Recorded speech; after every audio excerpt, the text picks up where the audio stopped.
Hey, what's up? It's Matt in Japan, and welcome back to my channel. And today we're bringing you from the Transformers Kingdom War for Cybertron trilogy line. This is Core Class Soundwave. Very excited to get this guy in hand. So let's take a look at the packaging. So yeah, again, you have some beautiful artwork up top of Soundwave with Laserbeak ejecting from his chest there. Some very nice detail, very standard fare for the Core Class packaging. You see Kingdom on the front there. You see Core Class on the side. You have your Authentics logo on the side there. Transformers down the side. Takatomi. Very nice piece of artwork there. On the back, you do have your product shots. There you see Soundwave in his bot form, and he converts into his tape deck form in 8 steps. So, without further ado, let's get this guy open and see what Core Class Soundwave is all about.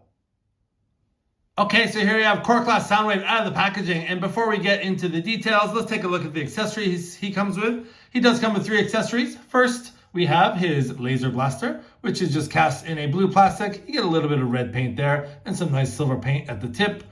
And it does just fit in his hand like so. So there's accessory 1. And also accessory 2 is his shoulder cannon. And again, it's cast in that same blue plastic.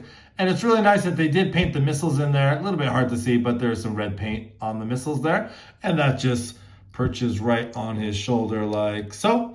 And then accessory number 3 is the itty bitty, Soundwave itty bitty Laserbeak that he comes with the cassette tape. Very cool that they included this. It is non-transforming, but very nice nonetheless. And it's just black plastic with some nice silver and red paint. And the detail on this is really cool. And on the back, you get some more molded detail. See if we can get a little bit of light shining on there. So yeah, very cool. And just a quick comparison between that and the Netflix Laserbeak.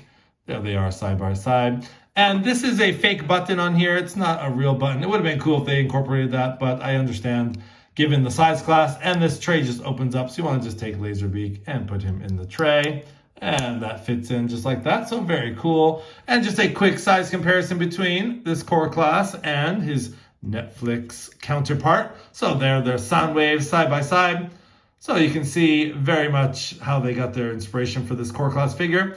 Very nice. I really like these little guys. And for another Core Class size comparison, we have Megatron, Core Class Megatron, and we have Core Class Starscream on either side. So there are more Decepticon comparisons and very cool. Soundwave looks a little bit smaller than the other two, but I think they scale quite nicely together. So let's take off Megatron and Starscream and let's get into Articulation. So just taking off his accessories, we can get a better look at the Articulation. Actually, before we get into Articulation, just wanted to show you real quick the details on this guy. You get some really nice silver paint for the mask, some red paint for the eyes. It is your very standard Soundwave. I do like how they put the detail for the red and silver on the arms, sort of break up all the blue. You do get some nice gold paint on the chest here where the tape deck forms and nice Decepticon logo there. Again, more silver paint on the torso with the buttons and the knees and the shins, and everything else is just a gray plastic. And going around the back, what I do like is they actually sculpted in some nice detail on the back here, sort of break up all this blue plastic.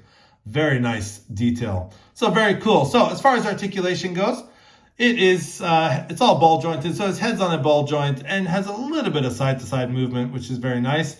And his arms are on a very tight ball joint. They can do a full 360. They can go out about that far before you actually rip off his arm. So you don't want to articulate that too much.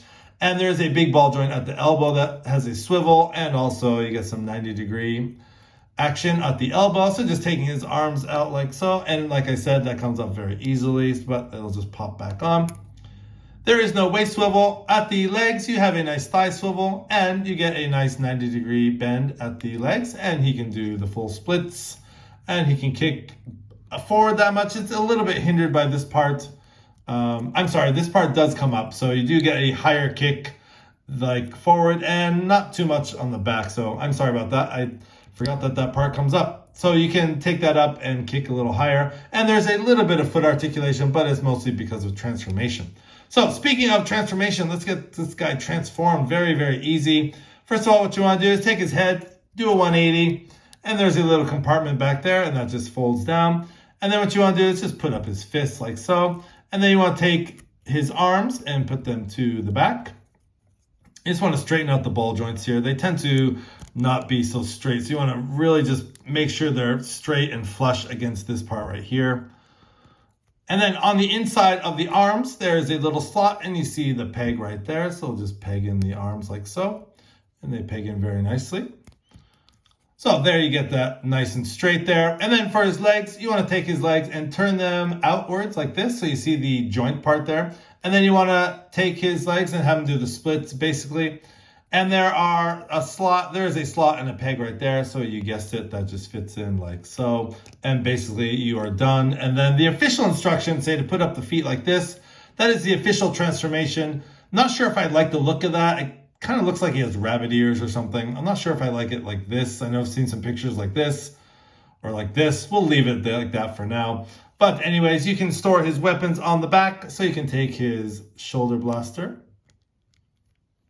I'm sorry, his shoulder cannon like so. And sometimes those pegs come undone. And then you can take his laser gun and just peg it on the side like that. And there you go for weapon sword. So very cool. And yeah, there he is in his cassette mode. So very cool. So we're going to do a quick pause here, and I'm going to get Netflix Soundwave all transformed, and we'll do a comparison. Okay, so here we have both Soundwaves all transformed into their cassette deck modes and looking very cool. Now, if you want to sort of emulate the way the Netflix Soundwave looks in its cassette deck mode, you can basically take these and put them up. And that gives it a little bit more, looks a little bit more like the Netflix version. Again, like I said before, I just think that having these up, it just sort of takes away the aesthetic. I'm not really sure why they did that. I think I much prefer it like this, even though the other way is the official transformation. But I think that looks much better, don't you? It looks just more squared off and not so strange in my opinion. But anyways, a very cool figure nonetheless. Any Soundwave that transforms into a cassette deck is fine by me, and this Kingdom Core Class is no different. I really love these Core Class figures. They scale well with each other, and they're just really fun to transform. A Soundwave is very simple in its transformation, so it's very fun. I love fiddling around with it, and it's just an overall great figure with some nice detail. So anyways, this has been Matt in Japan. Thanks for watching. Please like, comment, and subscribe. Soundwave superior.